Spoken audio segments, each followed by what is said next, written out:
Revelez la puissante prière à Saint Benoît pour défendre votre AME des ennemis et des maudits. Dans le petit village français de Saint-Laurent, niché entre des collines verdoyantes, Camille avait ce don rare et précieux d'éclairer la vie des autres. À 28 ans, elle était l'âme de cette communauté, une étoile brillante dans un ciel souvent terni par les nuages de telle envie.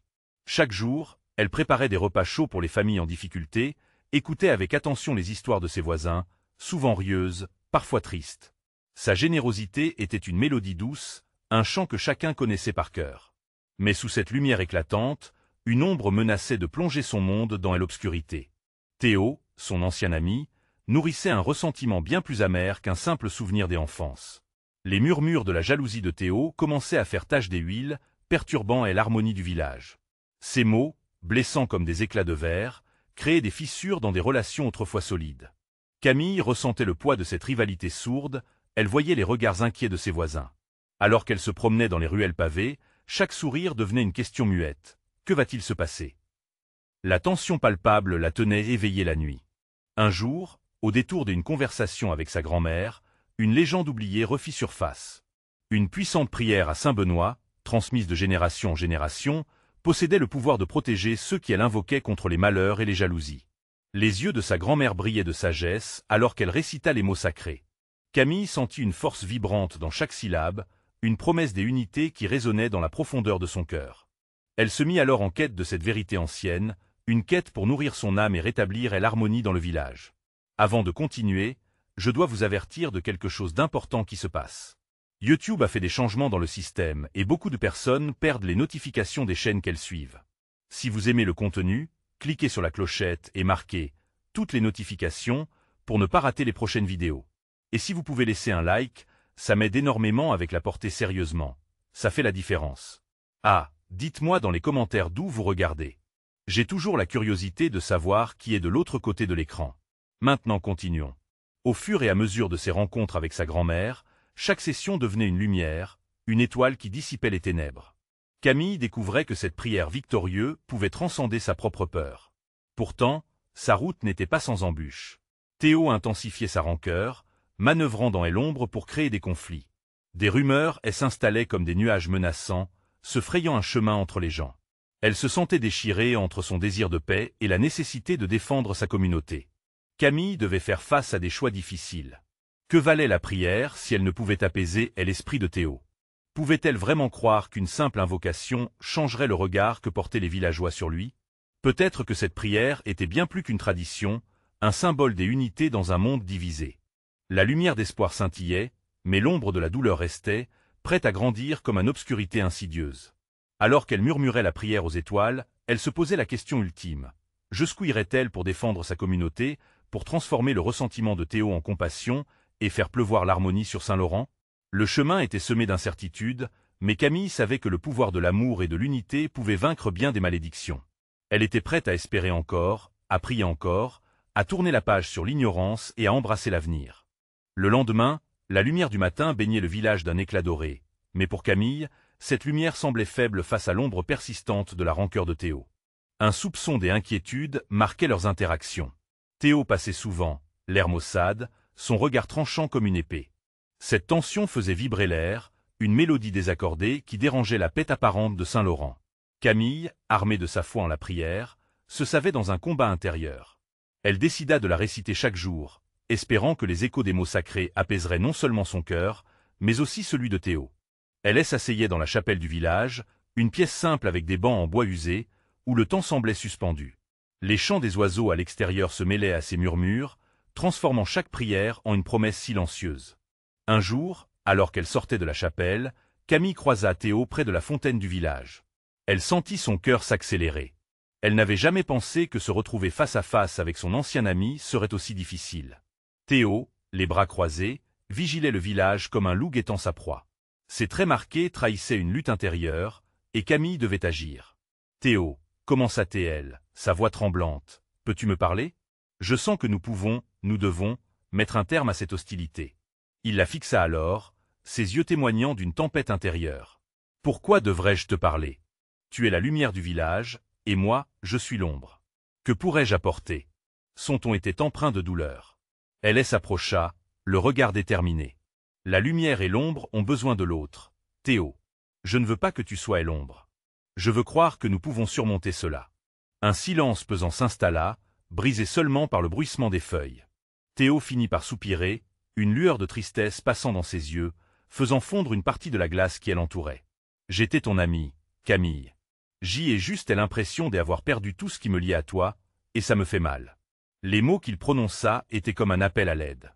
Camille se sentait à la fois désolée et déterminée. Nous pouvons reconstruire, Théo. Ensemble. J'ai entendu parler d'une prière. À ce moment, elle lui parla de la puissante prière à Saint-Benoît, de la force qu'elle portait. Laissant de côté ses propres doutes, elle invita Théo à se joindre à elle, à prier non pas comme des rivaux, mais comme des êtres cherchant à guérir. L'hésitation parcourut son visage. Mais dans l'intimité de ce moment partagé, Camille savait qu'elle avait fait un pas. Elle s'empara de sa main, celle froide et hésitante, et elle ressentit un courant d'énergie naissant. Ils allèrent vers la chapelle ensemble, le ciel au-dessus des eux brillant de promesses nouvelles. Théo l'accompagna, sans savoir encore ce qui les attendait. Camille, pleine d'espoir, murmurait sa prière, mais en créant une nouvelle mélodie, un chant des unités. Alors qu'il se mêlait à la communauté, une question se posait dans l'esprit de Camille. Cette prière pourrait-elle vraiment opérer un changement entre eux? Le chemin vers la paix était tumultueux, mais l'espoir était une lumière dans l'obscurité, vibrant de la promesse d'un nouveau départ. Pourtant, la question persistait. Allaient-ils être capables d'élever leur voix au-delà de la rancœur, ou était-ce trop tard? Alors qu'ils franchissaient les portes de la chapelle, un léger parfum de cire fondue et de bois patriotique les enveloppait. Camille ressentait une chaleur naissante à l'intérieur de son être, une lumière d'espoir qui surpassait toutes les ombres dont ils avaient été assaillis. Théo, de son côté, restait muet, mais son regard trahissait une curiosité mêlée à la méfiance. Comment peux-tu croire que cela fonctionne vraiment? Finit-il par demander, un peu défiant, en se tenant à quelques pas derrière elle. Camille se tourna lentement, ses yeux brillants fixés sur lui. Je ne sais pas, Théo, mais je ressens que nous devons essayer. Peut-être que c'est là, dans cette prière, que réside la force dont nous avons besoin pour nous libérer. Elle se dirigea vers le banc en bois le plus près de l'autel. Théo la suivit à contre-cœur, s'asseyant, les mains jointes, comme si c'était un acte de foi compliqué, presque douloureux. Dans le silence de la chapelle, les murmures extérieurs s'évanouissaient, et Camille referma les yeux. Elle inspira profondément, puis commença à réciter la prière à voix haute, chaque mot fluide, comme un courant d'eau douce dévalant une montagne. Saint Benoît, toi qui as traversé des épreuves, accorde-nous ta force, protège nos cœurs de la colère et de la rancune. Théo écoutait, lentement, ses muscles se détendant au fur et à mesure que les paroles de Camille s'enroulaient autour de lui comme une couverture apaisante. Il se surprit lui-même à répéter quelques mots, écoutant la voix de Camille porter une promesse de rédemption. Les minutes passèrent, et dans cette atmosphère chargée d'émotions, quelque chose d'historique commença à se produire. Un petit bruit, léger mais ferme, venait de la porte de la chapelle. Une vieille femme, Mère Marguerite, entra avec un sourire serein. Elle tenait un petit bouquet de fleurs sauvages, symbole de réconciliation, murmurant doucement. La prière est une magie, mes chers enfants. Elle peut transformer même les cœurs les plus brisés. Théo leva les yeux vers elle, surpris par l'apparition, comme si quelque chose d'invisible avait glissé entre lui et Camille, favorisant un échange chaleureux. Mère Marguerite s'approcha, posant les fleurs sur le banc entre eux comme un cadeau de bienvenue. « Pensez-vous que la vie soit seulement cette colère, cette tristesse ?» demanda-t-elle. « Même les disputes les plus amères peuvent guérir. Ouvrez vos cœurs. » Des larmes menaçaient de jaillir des yeux de Théo, alors qu'il se débattait avec ses propres sentiments. La présence de Mère Marguerite réchauffait l'espace froid entre lui et Camille. Camille, ressentant la tension se dissoudre, prit la main de Théo une nouvelle fois, cherchant cette connexion qui semblait enfin à leur portée. « J'aimerais que nous nous donnions une chance. Pas en tant qu'amis perdus, mais comme des âmes cherchant une lumière nouvelle. » Théo, déchiré, se sentit vulnérable et fort à la fois. « J'y ai peur, Camille. Je crains que la lumière qu'il y a entre nous ne soit que temporaire, qu'elle disparaisse au premier obstacle. » Son regard était un mélange de détermination et de crainte. Camille savait toutefois que le chemin n'allait pas être simple. Mais la prière qu'elle avait entamée était une promesse, une graine qu'elle venait de semer dans la terre de leur relation, une graine qui, si elle était nourrie, pourrait voir le jour. « Nous serons là pour l'eau, Théo. Ensemble, nous porterons ce fardeau. » Alors qu'ils s'échangeaient des regards chargés de promesses, une certitude émergea. La route vers la réparation serait tortueuse, mais la volonté d'avancer ensemble suffirait à illuminer leur chemin. Mais dans le creux de son cœur, un doute persistait. Cette lumière serait-elle suffisamment forte pour surmonter les ombres du passé? Que leur réservait-elle l'avenir, alors que les échos de leur commérage passé résonnaient encore dans le village. La chapelle se transforma peu à peu en un sanctuaire de paix, un espace où les inquiétudes du monde extérieur semblaient s'effacer. Les fleurs sauvages éparpillées sur le banc, résidus de chèque réconciliation, évoquaient une promesse que mère Marguerite avait laissée. Camille et Théo partageaient désormais un silence chargé de sens, leurs mains enlacées comme deux racines cherchant la lumière. « Et si ça ne marche pas ?» souffla Théo, comme si ces mots avaient le pouvoir de briser la magie qui les entourait. Camille soutint son regard, déterminée. « Et si ça marche ? Imagine les possibilités. Imagine pouvoir tourner la page. » Il se redressa, surpris par son propre manque de conviction. « L'espoir est une chose fragile, Camille. Que faire si ce n'est qu'une illusion ? C'est vrai, » admit-elle avec une douceur désarmante.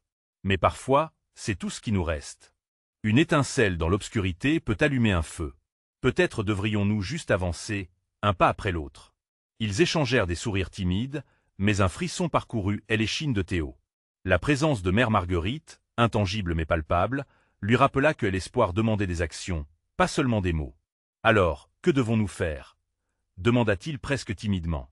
Camille réfléchit un instant. Peut-être commencer par chercher les racines de notre conflit. Qu'est-ce qui nous a vraiment séparés? La question résonnait en lui.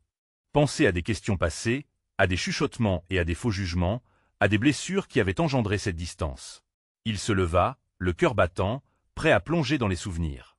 Cette colère, elle vient de tellement d'endroits. De notre manque de communication, de nos différences, de ce qu'on a entendu. Camille hocha la tête, l'encourageant à continuer. Oui, et nous pourrions essayer de les attribuer à ses racines. N'ayons pas peur d'aller profondément. Théo inspira profondément, déterminé. D'accord, faisons-le. Je ne veux pas que ma vie soit définie par cette colère. Je veux que nos vies soient définies par l'amour et la compréhension. La voix de mère Marguerite, lointaine, murmura dans son esprit les mots de la prière. Quelque chose dans le regard de Camille changea, une étincelle d'admiration. Elle touchait le fond de son âme. Allons-y, alors. Et faisons-le ensemble. Avec cette résolution, ils se dirigèrent vers la sortie, mais avant d'atteindre la porte, Théo s'arrêta. Un flottement de nervosité s'empara de lui. Quelles seront les conséquences si nous découvrons des vérités douloureuses? La question était posée, résonnant dans l'air encore chargé de promesses. Nous les affronterons quand le moment sera venu, répondit-elle avec une assurance qui le rassurait, mais ne le calmait pas entièrement. Tout à coup, la chapelle sembla vibrer. Une lumière filtra par les vitraux, projetant des couleurs éclatantes sur le sol, créant une atmosphère presque surréaliste. Théo se retourna vers Camille, l'inquiétude sur son visage. Que se passe-t-il? Je crois. Elle hésita, une lueur de détermination illuminant ses yeux. Je crois que quelque chose de puissant est en train de se déclencher. Comme une force qui nous appelle à agir. Le mot agir résonna en Théo comme une cloche. Elle envie de lutter contre ses démons, de redécouvrir Camille, de se libérer des chaînes invisibles qui avaient cru le séparer d'elle, l'emplissait d'un sentiment de courage. Alors qu'ils quittaient la chapelle, une question restait suspendue dans l'air. Fruit de leur chemin, combien de vérités étaient-ils prêts à affronter pour retrouver cette lumière? La nuit, plus futée et prête à se déployer, pourrait mettre à l'épreuve leurs promesses, leurs pas les menaçaient vers un destin incertain, mais l'espoir courait à leur côté. Et l'avenir, obscur mais plein de promesses, attendait d'être écrit. Et au fond de leur cœur, l'écho d'une vérité personnelle et essentielle se demandait, ont-ils vraiment la force de reconstruire ce qui avait été brisé, ou les cicatrices du passé l'emporteraient-elles sur leur volonté de renouveau?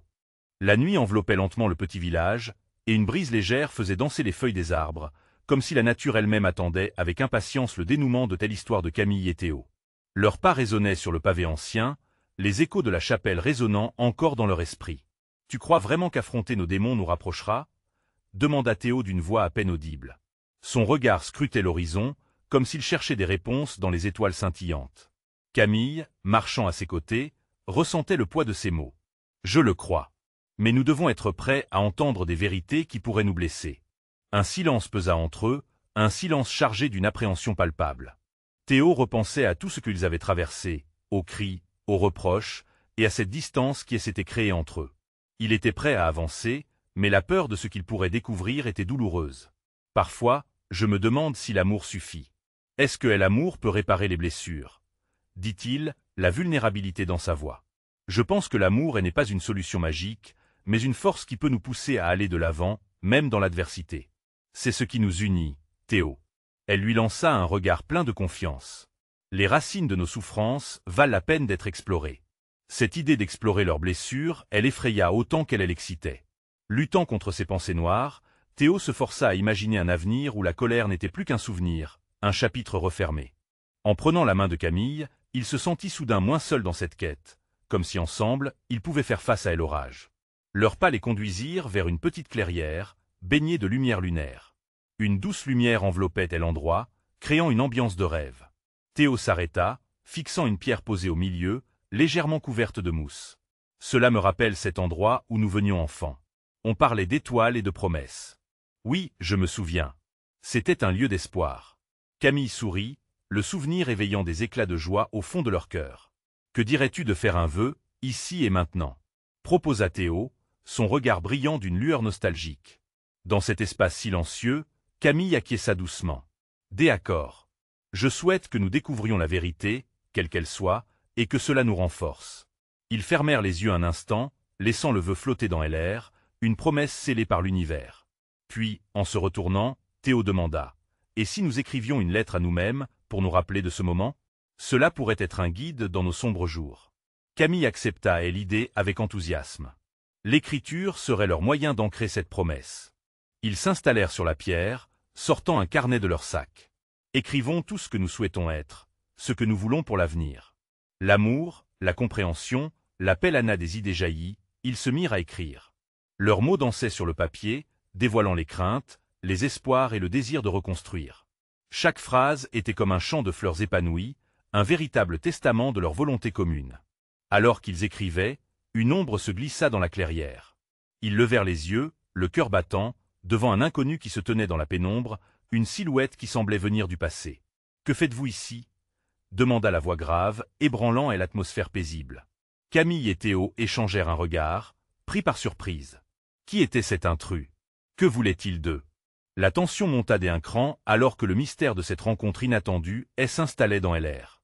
Nous avons quelque chose à découvrir, commença Théo, mais l'inconnu l'interrompit, ses yeux perçants fixés sur eux. Le moment de vérité s'annonçait, et la nuit semblait prête à révéler bien plus que ce qu'ils auraient pu imaginer. Quelle révélation pouvait se cacher derrière ce visage familier mais troublant? L'avenir approche à grands pas, et l'obscurité n'est jamais aussi éloignée qu'on le croit. La silhouette se tenait dans l'ombre, et l'air se glaça autour d'eux. Camille sentit un frisson parcourir son dos, tandis que Théo se redressait, passant d'un état de surprise à une vigilance aiguë. L'inconnu s'approcha lentement, un sourire énigmatique sur les lèvres, comme s'il connaissait des secrets que ni l'un ni l'autre ne pouvaient imaginer. « Vous ne me reconnaissez pas, n'est-ce pas » La voix était douce, mais elle portait le poids du passé.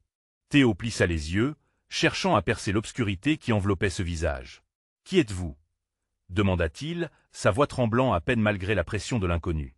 Il se rapprocha encore, et la lumière de la lune révéla des traits familiers, marqués par le temps mais inoubliables. « C'est moi, Lucas » dit-il finalement, la tension s'épaississant alors que le nom résonnait dans l'air. Camille regarda Théo, la confusion se lisant sur son visage. Lucas, leur ami d'enfance, celui qui avait disparu sans un mot, laissant une cicatrice béante dans leur petit groupe, réapparaissait sans crier gare. Tous les souvenirs de rire et de promesses oubliées revinrent à la surface, mais étaient désormais teintés de cette douleur qui avait forgé leur adolescence. « Pourquoi es-tu ici » demanda Camille, sa voix ferme malgré l'émotion qui l'étreignait. « Je suis revenu pour répondre à des questions qui brûlent encore » répondit Lucas, son regard glissant entre Camille et Théo. « Vous êtes sur le point de découvrir des vérités qui transcendent vos attentes. » Théo échangea un regard avec Camille. L'angoisse et l'incertitude les enveloppaient, mais ils savaient qu'ils ne pouvaient plus reculer. Ils avaient déjà fait un pas vers la découverte de leurs propres blessures, et ce visage du passé ne serait pas une distraction, mais peut-être une lumière. « Quelle vérité » poursuivit Théo avec un mélange de défi et d'espoir. Lucas inspira profondément, les lignes de son visage s'assombrissant. « Vous êtes liés par des événements que vous n'avez pas pu comprendre à l'époque. Il y a des secrets que j'ai gardés. Des secrets qui, je le crains, pourraient altérer notre perception et nos relations à jamais. » Camille frissonna. Était-ce le moment tant attendu où leur vie allait enfin s'imbriquer, ou serait cela une déflagration qui aurait des conséquences irrémédiables? La peur et l'excitation se mêlaient, s'enchevêtrant comme les racines d'un arbre ancien. « Nous sommes prêts à entendre, Lucas. S'il te plaît, dis-nous ce que tu sais, » implora-t-elle, la voix pleine de détermination. C'était peut-être le cœur même de leur quête. Lucas acquiesça légèrement, puis il avança d'un pas, baissant la voix pour ne laisser échapper que le souffle du vent. « Je suis ici pour vous expliquer pourquoi j'ai dû m'éloigner, et que notre passé, bien que sombre, contient encore une lumière. » Les mots tranchants résonnaient dans leur esprit. La nuit semblait attendre, suspendue dans l'anticipation, comme si chaque feuille, chaque souffle dans l'air accordait son attention à ce qui allait suivre. Mais alors qu'il s'apprêtait à plonger dans ce récit, un cri perça le silence, une note discordante à cette harmonie naissante. Un cri plein de douleur et de désespoir, brisant l'atmosphère fragile de la clairière. « C'est maintenant qu'il faut décider !» s'exclama Théo, le cœur battant comme jamais. Quel choix ferait-il face à cette vérité, alors que la nuit continuait de tisser des ombres autour d'eux, chargées de mystères non révélés? L'avenir, tissé de promesses et de dangers, se tenait à la croisée des chemins. Et avec chaque choix, une nouvelle page s'écrivait, un nouveau mystère se dévoilait. Quelle révélation attendent Camille et Théo alors qu'ils s'avancent vers l'inconnu? Théo se retourna brusquement vers la direction d'où provenait le cri. Une silhouette se tenait dans l'ombre, son visage tordu par la douleur. Il reconnaissait cette voix. C'était Clara, leur amie d'enfance, celle dont l'absence était tout aussi palpable que celle de Lucas. « Clara, qu'est-ce qui se passe » appela-t-il, son cœur palpitait dans sa poitrine. C'est terrible. La voix de Clara tremblait, chaque syllabe à la limite de l'effondrement. Les choses ont mal tourné à la maison. Je suis venu vous chercher. Camille échangea un regard inquiet avec Lucas.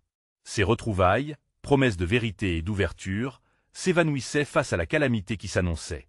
Que s'est-il passé? Insista-t-elle, le ton pressing. Mon père, il est tombé. Il a été attaqué. La panique dans ses yeux brillait comme une bougie vacillante. On a besoin de vous.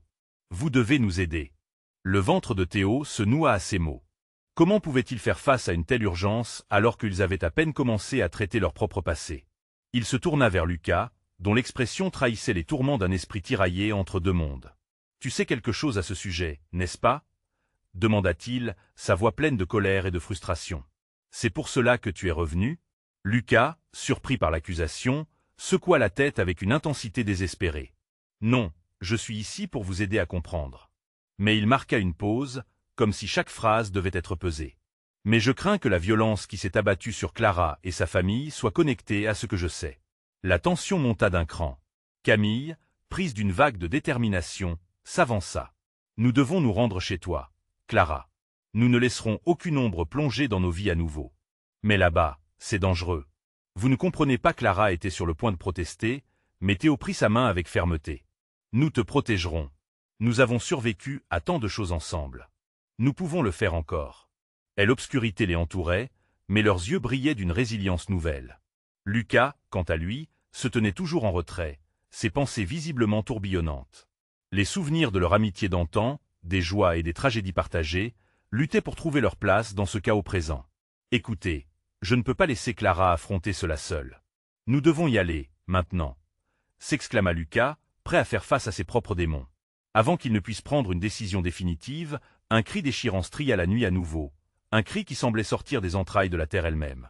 Théo frissonna, le cœur lourd sous le poids de l'angoisse ambiante. « Qu'est-ce que c'était » murmura Camille, ses yeux agrandis par la peur. « Je ne sais pas, mais nous devons nous dépêcher, » répondit Lucas, le regard fixé au loin, l'angoisse marquant chaque trait de son visage.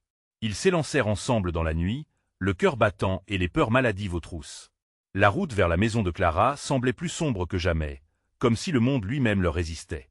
Lorsqu'ils atteignirent le seuil de la maison, une ombre se dessina dans le silence. Que allait-il se passer maintenant que la vérité menaçait de s'épanouir dans le même souffle que le danger? Les mystères entourant Lucas et les dangers qui guettaient Clara allaient-ils les réunir ou les déchirer à jamais? Un souffle court se glissa entre les lèvres de Camille alors qu'elle réalisait que leur destin était désormais irrémédiablement entremêlé. Alors qu'ils passaient la porte, le danger allait s'entrelacer avec leur passé de manière plus intime qu'ils ne l'auraient jamais imaginé. Et une question demeurait. Étaient-ils vraiment prêts à affronter les démons qui les attendaient à l'intérieur? L'obscurité semblait soudainement plus dense à l'intérieur de la maison de Clara, enveloppant le groupe dans une angoisse palpable. Chaque pas résonnait comme un écho de leur propre crainte.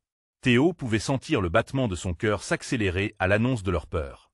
Ils avaient toujours voulu se retrouver, échanger des souvenirs et refaire le monde, mais cette nuit-là, tout était devenu une question de survie. « Clara, où est ton père » demanda Camille, la voix tremblante mais résolue, invitant les autres à s'avancer furtivement dans le couloir. Dans la cuisine, je ne sais pas s'il est encore conscient, répondit Clara, sa voix un souffle de désespoir. Ses yeux brillaient d'une lueur d'angoisse, mais elle plantait ses pieds dans la poussière du sol, déterminée à ne pas céder. Ils se dirigèrent vers la cuisine. Les murs, autrefois familiers, semblaient désormais menaçants, comme s'ils recélaient des secrets anciens.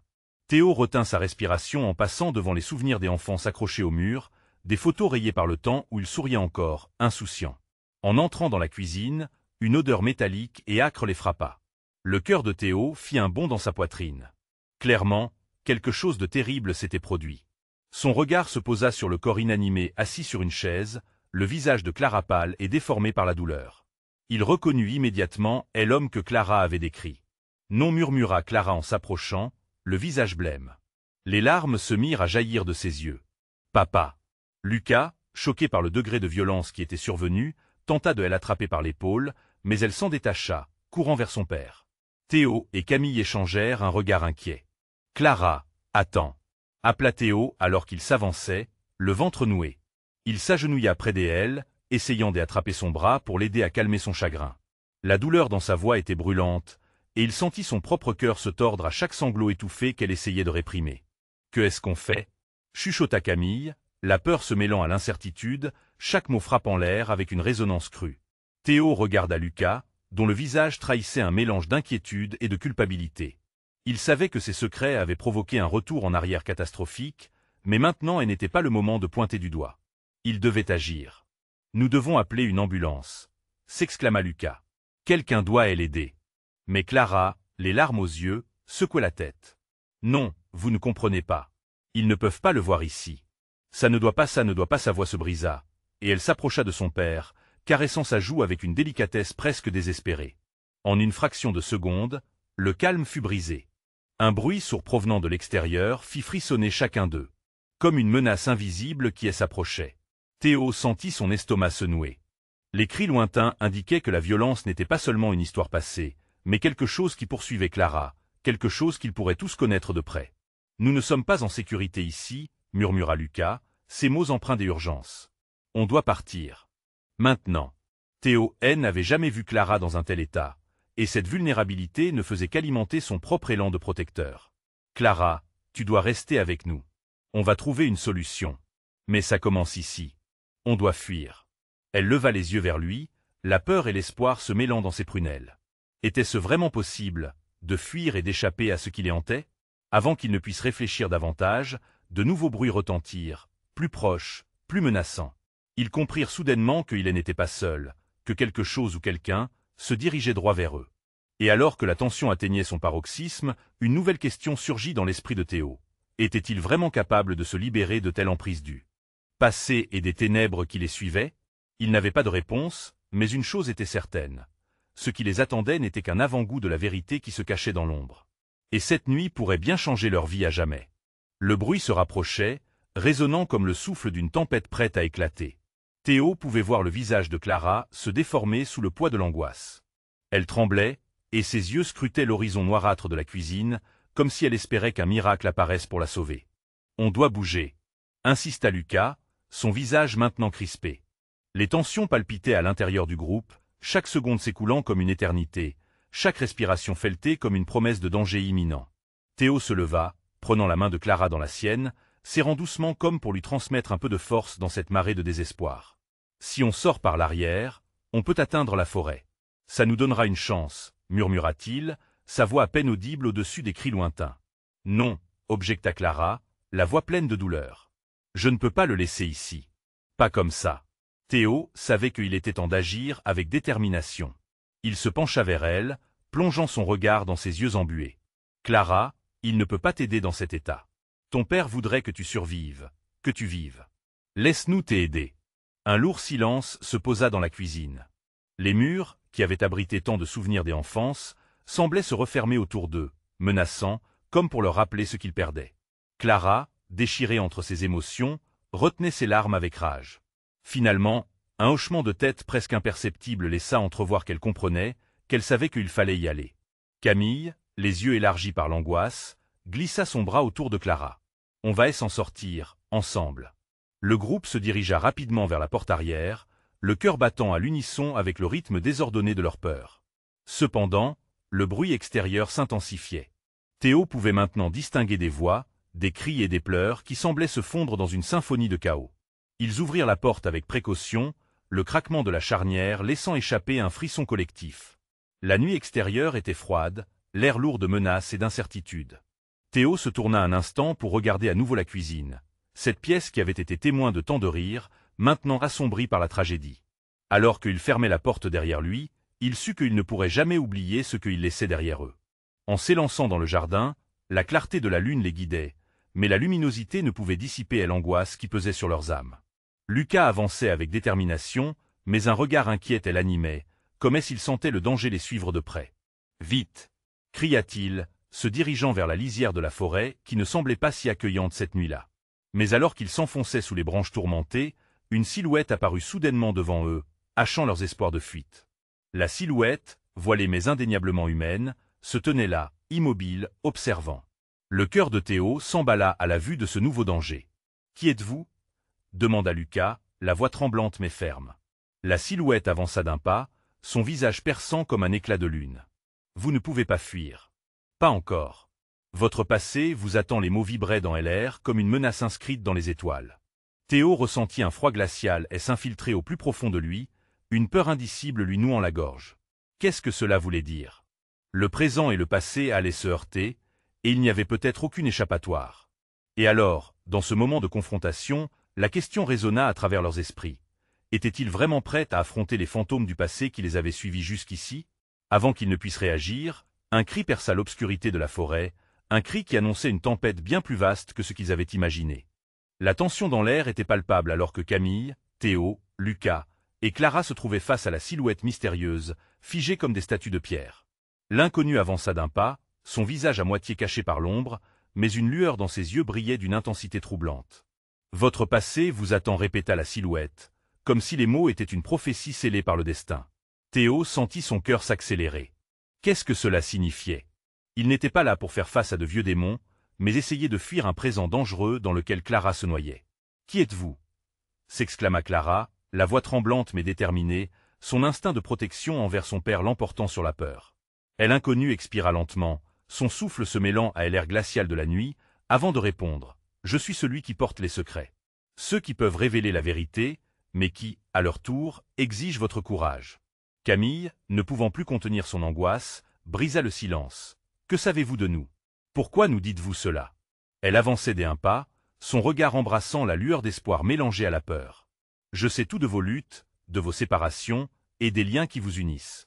Chacun de vous cherche des réponses, mais pour les trouver, vous devrez affronter l'ombre qui vous suit, » répondit la silhouette, un léger sourire imminent sur ses lèvres. « Nous n'avons pas le temps pour vos énigmes. » S'emporta Théo, le désespoir le poussant à agir. « Clara a besoin de nous. » La silhouette leva une main, comme pour apaiser son agitation. « Je ne suis pas ici pour vous nuire, mais pour libérer vos esprits.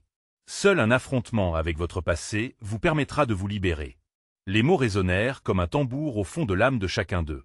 Le passé. Les secrets non résolus. Les douleurs enfouies depuis trop longtemps. C'était ce qu'ils fuyaient, mais en même temps, ce qu'ils cherchaient par cette quête de vérité et d'espoir. Camille, inspirant profondément, prit la parole avec un calme inattendu. « Qu'est-ce que nous devons faire? Que devons-nous affronter? Vous devez vous confronter à vos sentiments, à ce que vous avez caché sous le poids de la rancœur et de la tristesse. Rencontrez-moi ici, demain à l'aube.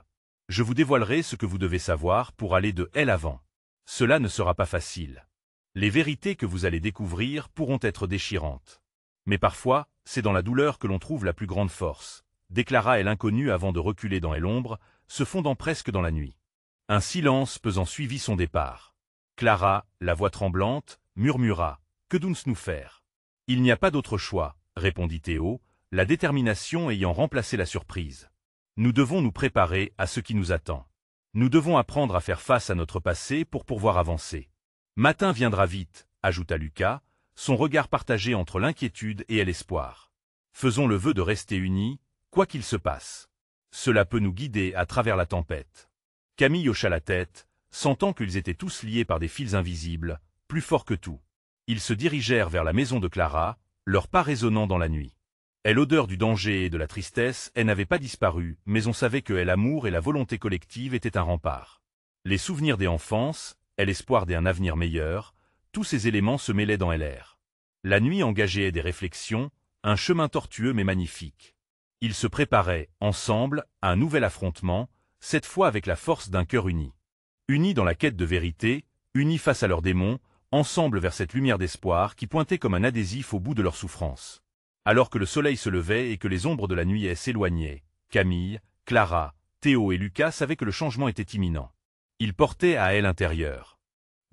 L'ardent désir de briser les chaînes du passé, à la recherche de leur lumière. Et tandis qu'ils se rassemblaient au matin, la promesse de rédemption et de renaissance scintillait devant eux. La voie vers la guérison commençait, et aucun obstacle ne pourrait les séparer.